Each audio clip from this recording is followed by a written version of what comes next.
मुंबई में DGS builder का करोड़ों का हाउसिंग घोटाला, फ्लैट बुकिंग के नाम पर आम जनता के साथ धोखा।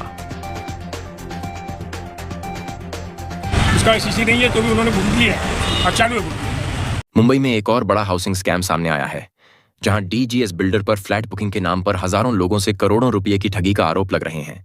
बिल्डर ने ऐसी इमारतों में फ्लैट बुकिंग कर रहा है जिन्हें बनाने की ना तो परमिशन मिली थी, ना ही ऑक्यूपेशन सर्टिफिकेट। शिकायतकर्ताओं का आरोप है कि पिछले 1.5 साल से सरकारी दफ्तरों के चक्कर लगाने के बावजूद उन्हें न्याय नहीं मिल पाया है। जानकारी के मुताबिक यहां डीजीएस बिल्डर यानी दुधनाथ शुक्ला 3 सोसाइटियों को मिलाकर एसआरए स्कीम के तहत विकास कार्य कर रहा है। लेकिन इसी विकास के नाम पर पास के पहाड़ों में अवैध खनन और एक पुराने कुएं को बंद कर उस पर इमारत खड़ी करने का मामला सामने आया है। शिकायत पर जब बीएमसी ने सर्वे किया तो इसका खुलासा हुआ, जिसके बाद एसआरए को सूचित किया गया और बिल्डर के डेवलपमेंट परमिशन को रोक दिया गया। बीएमसी और एसआरए के बीच पत्र व्यवहार में साफ लिखा गया है कि जब तक बीएमसी से ना हरकत प्रमाण पत्र नहीं मिलता, तब तक बिल्डर को सेल बिल्डिंग निर्माण की मंजूरी नहीं दी जाएगी। फिर भी डीजीएस बिल्डर का मार्केटिंग डिपार्टमेंट लगातार लोगों को धोखे में रखकर बुकिंग करवा रहा है।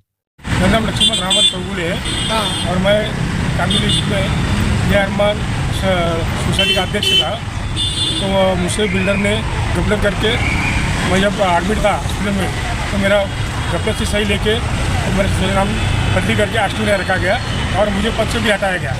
और मेरा वहाँ पर 2 दुकान था, एक दुकान पात्र किया, एक दुकान आपद रखा है।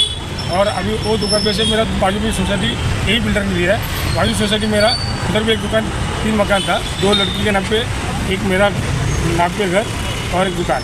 तो वो बिल्डर ने यहाँ का हिस्सा वहाँ पर निकाला, वहाँ पर मुझे अनिर्णित रखा एक दुकान घर का और बाकी 3 उड़ा दिया है। बोलता एक ही मिले तो भी अनिर्णित है। तो इसलिए मैं इसका बीएमसी से लेके एसआरए तक सब पत्रबाजी किया है। बीएमसी वाले बोलते हैं हमने एसआरए को भेजा है, एसआरए को बोलता है वो बीएमसी का इसमें आता है। इन लोग मेरे को 1.5 साल से दौड़ा रहे हैं और मेरी तबीयत ठीक नहीं है तो भी मैं दौड़ रहा हूँ।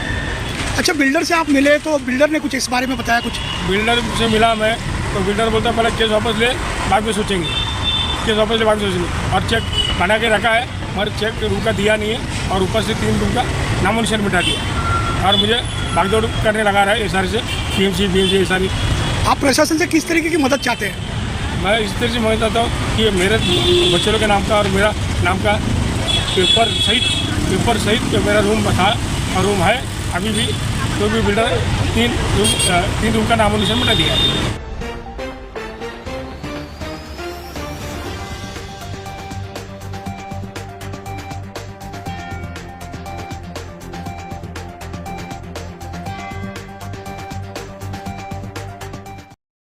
इमारत में तो जो मेरा ध्यान में सोसाइटी था उसमें भी बाउडी था, तो बाउडी को बुझा के और बाजू में सेंट्रल गवर्नमेंट का ये था खनन था, तो उसको भी उन्होंने खनन करके कटिंग करके पूरा अनलीगली काम किया है। और उधर का खनन हुआ मट्टी तो बिल्डर ने अपने इसमें नीचे डाल के भीड़ को बुझा दिया। तो इसकी शिकायत आपने बीएमसी या प्रशासन से की है? आपने सब जगह किया। तो क्या हुआ? उन लोग सिर्फ बोल रहे कार्रवाई कर रहे कार्रवाई तो कुछ हो रहा है नहीं। 1.5 साल हो गया, उन लोग एक ढकल रहे। बीएमसी बोलता है उनको उनके अंडर में आता, वो बोलते कि वो तुम्हारे तो बीएमसी के अंडर में आता है, क्या ऐसे चक्कर दौड़ा रहे। शिकायतकर्ता का आरोप है कि बिल्डर ने ऊपर तक पैसे बांटकर जांच को दबाने की कोशिश की।